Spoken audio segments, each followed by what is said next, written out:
Morning, children. Welcome to your new session, Class 5th EVS Chapter 1 Family and Friends.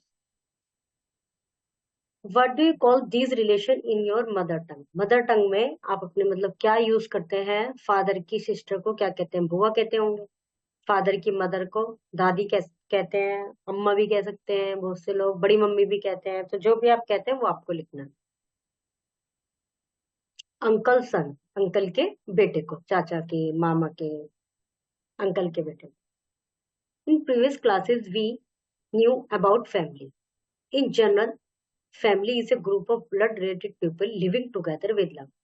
पिछले classes में हमने family के बारे में पढ़ा और जनरली जो फैमिली होती है वो ब्लड रिलेटेड लोगों का एक ग्रुप होती है जो कि एक साथ प्यार से रहते हैं. In other words, we can say that a family is a group of two or more person related by birth, marriage, or adoption who live together. All such related person are considered as family members of one family. दूसरे शब्दों में हम कह सकते हैं कि family एक ऐसे लोगों का समूह है, ग्रुप है, जो कि जन्म से शादी के बाद एक दूसरे से जुड़ जाते हैं या एडॉप्शन के बाद मतलब गोद लेना और साथ रहते हैं, मतलब किसी न किसी रिश्ते से वो जुड़े हुए होते हैं और साथ रहते हैं। तो ऐसे रिलेटेड जो पर्सन है वो फैमिली बनाते हैं। टाइप्स ऑफ फैमिली, फैमिली कितने प्रकार की होती है? Nuclear family, this type of family consist of two parents, children and sometime grand parents. इस तरह की जो फैमिली होती है उसमें दो पेरेंट्स होते हैं, माता पिता, मम्मी पापा और उनके बच्चे और कभी कभी दादा दादी।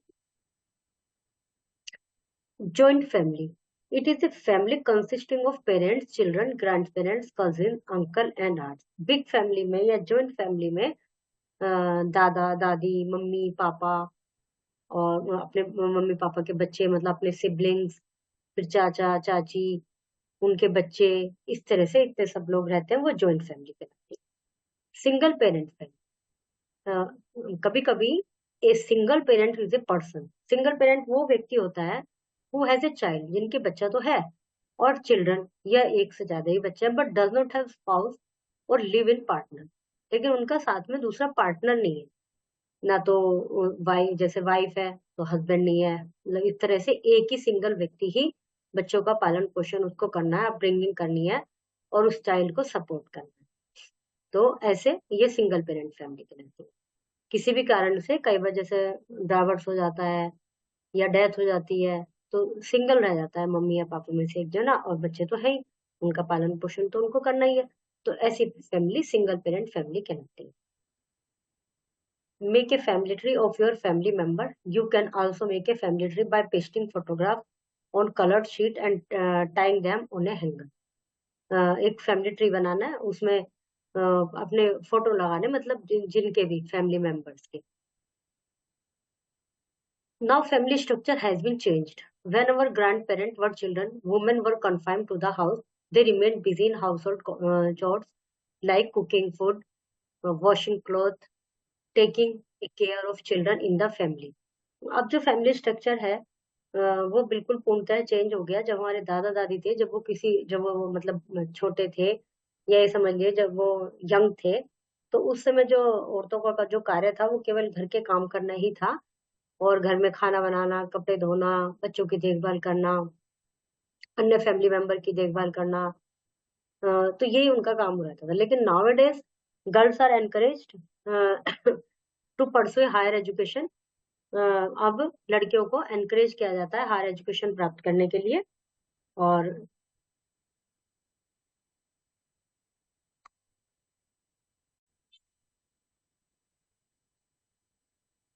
तो कहाँ पढ़ते हैं हम? नाउअडेज गर्ल्स आर एनकरेज, लड़कियों को उत्साहित किया जाता है कि हायर एजुकेशन प्राप्त करें। Many of them professionally qualified, जो कि बहुत सारी लड़कियां प्रोफेशनली क्वालिफाइड हैं, और they have started working and going out of their house frequently. अब उन्होंने सभी गर्ल्स ने, लेडीज ने भी कार्य करना शुरू कर दिया है, और वो ऐसा नहीं कि घर में रहना है, वो घर से बाहर भी जाते हैं।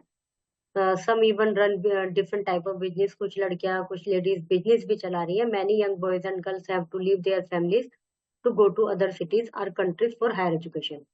इसके अलावा बहुत से बॉयज और जो गर्ल्स हैं, मतलब फैमिली स्ट्रक्चर इस तरह से चेंज हो गया है कि पहले तो कंबाइंड फैमिली होती थी ज्यादा, लेडीज घर में रहती थी, लेकिन अब लेडीज भी लड़कियां भी पढ़ने लगी हैं, वो भी जॉब करने लगी हैं, और लड़कियां दोनों ही बाहर जाने लगे हैं घर से, और कई बार हायर एजुकेशन के लिए दूसरे देश में भी जाते हैं।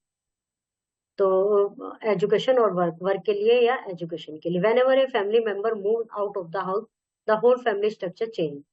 जब एक फैमिली मेंबर घर से बाहर जाता है तो फैमिली स्ट्रक्चर चेंज हो जाता है, so nuclear families are increasing. तो इसी वजह से क्या होगा, न्यूक्लियर फैमिली बढ़ेंगी। इसको पढ़ लेते हैं। Some people move to other countries permanently, this is called emigration. People who move to other country are called emigrant. कुछ लोग दूसरे देश में परमानेंट जाकर सेटल हो जाते हैं, ये एमिग्रेशन कहलाता है। और जो जाने वाले लोग हैं वो एमिग्रेंट्स कहलाते हैं। These emigrants are called immigrants in the country where they settle, और ये उस कंट्री में इमिग्रेंट्स कहलाते हैं जहां पर ये जाकर रहते हैं। Not only human, animal and birds also migrate. केवल ह्यूमन ही नहीं, एनिमल और बर्ड्स भी माइग्रेट करते हैं एक क्षेत्र से दूसरे क्षेत्र में, और साल के किसी पर्टिकुलर समय पर। Bird such as the Arctic tern migrate every year. जो आर्कटिक टर्न बर्ड है जो कि उस एरिया में रहती हैं, वो प्रत्येक साल माइग्रेट करती है। मतलब जैसे ज्यादा ठंड हो गई तो ऐसे एरिया में जहाँ पे कि नॉर्मल टेम्परेचर हो, या ज्यादा गर्मी हो गई तो ऐसे एरिया में जहाँ पर नॉर्मल टेम्परेचर, उसके अकॉर्डिंग जिस तरह के उनको एनवायरमेंट, जिस तरह का उनको टेम्परेचर चाहिए होता है, ऐसे एरियाज में वो माइग्रेट कर जाते हैं। तो हम बात कर रहे थे कि फैमिली स्ट्रक्चर चेंज हो जाता है और न्यूक्लियर फैमिली बढ़ती जा रही है इस वजह से। Now question arises, why did nuclear family form. तो अब ये है कि क्यों न्यूक्लियर फैमिली क्यों बढ़ती जाती है ज्यादा। तो एक तो कारण यही है कि वो लोग चले जाते हैं दूसरे देश में जॉब के लिए, एजुकेशन के लिए, या दूसरे कंट्री में भी चले जाते हैं। जैसे हम लोग मेरठ में रहते हैं, तो यहाँ पर बहुत ज्यादा जॉब अपॉर्चुनिटीज एमएनसी की स्पेशली नहीं है। तो जो हमारी फ्यूचर जनरेशन है वो कहीं ना कहीं बाहर ही जाके सेटल होंगी। तो इस तरह से न्यूक्लियर फैमिली बढ़ती जाती है। फाइनेंशियल स्टेबिलिटी, न्यूक्लियर फैमिली के कुछ फायदे हैं। एक तो financial stability, nuclear family are more financial stable than family than other family. Nuclear family financially stable होती है क्योंकि उसमें जो भी अर्निंग है वो कुछ ही लोगों में बंटनी है, और जिसमें कहा जाता है कि जैसे वर्किंग व्यक्ति एक है और डिपेंडेंट व्यक्ति 6 है, तो वो जो है सेल्फ जो है सब 6 में बटेगा। लेकिन वर्किंग वर्किंग व्यक्ति एक है जो कि जॉब कर रहा है, साथ में एक उसकी वाइफ हो गई या उसका हस्बैंड हो गया, तो 2 में ही बटेगा। तो इसलिए फाइनेंशियल स्टेबिलिटी उनमें ज्यादा रहती है न्यूक्लियर फैमिली में। Migration from village to city, गांव से शहर की तरफ माइग्रेशन हो जाना हायर एजुकेशन के लिए। In city they are small house in such in which a few family members can stay together. और जब वो गांव से शहर में आ जाते हैं तो शहर में उनके पास इतना तो होता नहीं है कि बहुत बड़े बड़े घर ले लें, और बल्कि छोटी छोटी जगह मिलती हैं। दिल्ली हो गया, मुंबई हो गया, यहाँ पे छोटे छोटे घर ही होते हैं ज्यादातर, जितने भी ये महानगर हैं। तो वो पूरी फैमिली को उसमें एक साथ नहीं रख सकते या नहीं रह पाते, तो भी सिंगल फैमिली हो जाती है। Stability, growing up nuclear family makes children मोर रेस्पॉन्सिबल। जो बच्चे न्यूक्लियर फैमिली में ग्रो करते हैं वो मोर रेस्पॉन्सिबल होता है, क्योंकि कंबाइंड फैमिली में तो क्या होता है कि बच्चे को कुछ काम करने की जरूरत नहीं है। मम्मी खाना देंगी बिस्तर पे आके, मम्मी नहीं देंगी तो दादी दे देंगी, दादी नहीं देंगी तो बाबा दे देंगे, बुआ दे देंगी, चाची दे देंगी, कोई भी दे देगा। अब न्यूक्लियर फैमिली में बच्चों को पता है कि मम्मी ऑफिस चली गई, डैडी ऑफिस चले गए, तो उसको उठ के थोड़ा सा अपना कुछ कष्ट करना ही पड़ेगा, तो इसलिए वो रेस्पॉन्सिबल बन जाता है, ऐसा माना जाता है। इम्पोर्टेंस ऑफ फैमिली, फैमिली में बी न्यूक्लियर जॉइंट और single parent, but we need family and each family need each member of it. Family कैसी भी हो, न्यूक्लियर हो, सिंगल पेरेंट हो, जॉइंट हो, लेकिन सभी के लिए फैमिली महत्वपूर्ण है, और फैमिली के लिए हर मेंबर महत्वपूर्ण। Family boost our confidence, family हमारा कॉन्फिडेंस बढ़ाती है and make us feel loved, और हमें एक प्यार की भावना का आभास कराती है। They are the pillar of our strength who never fall stitched keep us strong so we become better people. वे ऐसे मजबूत खंभे हैं जो कि हमें हमेशा शक्ति प्रदान करते हैं, ताकत प्रदान करते हैं, और हम अपने आप को मजबूत फील करते हैं और एक अच्छे इंसान बन जाते हैं। We learn the values of love, respect, faith, hope, caring, culture, ethics, tradition, and everything else that concern us through our family. हम फैमिली से वैल्यू सीखते हैं, प्यार की वैल्यू सीखते हैं, एक दूसरे की केयर करना सीखते हैं, एक दूसरे को रेस्पेक्ट करना सीखते हैं, और जो भी कुछ हमें फैमिली से प्राप्त होता है या जिसकी हमें इस लाइफ में जरूरत है, पूरे जीवन जरूरत पड़ती है, वो सब हम फैमिली से सीखते हैं। और ऐसा भी माना जाता है कंबाइंड फैमिली वाले में रहने वाले बच्चे अपेक्षाकृत ज्यादा वो होते हैं, मतलब रेस्पॉन्सिबल तो चलो सिंगल न्यूक्लियर फैमिली वाले हो जाते होंगे, लेकिन जो बड़ों की रेस्पेक्ट करना, उनको एथिक्स कंबाइंड फैमिली में रहने वाले बच्चों के पास ज्यादा होते हैं, ऐसा भी माना जाता है और ऐसा नोटिस भी किया है। As we know that we live in a society, so beside family we have friends. Society में हम सब रहते हैं तो फैमिली के साथ साथ हमें फ्रेंड्स की भी जरूरत पड़ती है। Friend is a person who is our biggest support system. Our best friend is the person whom we call up at any time and he she knows how to help and support us if there is a problem. Family एक वह व्यक्ति, family हमारे लिए बहुत बड़ा support system होता है। हमारा बेस्ट फ्रेंड हमारे लिए वह व्यक्ति होता है जिसको हम किसी भी समय कॉल कर सकते हैं, बुला सकते हैं और उसको पता है कि हमें किस तरह से हेल्प की जरूरत है यदि हमारे पास कोई प्रॉब्लम आ गई है तो।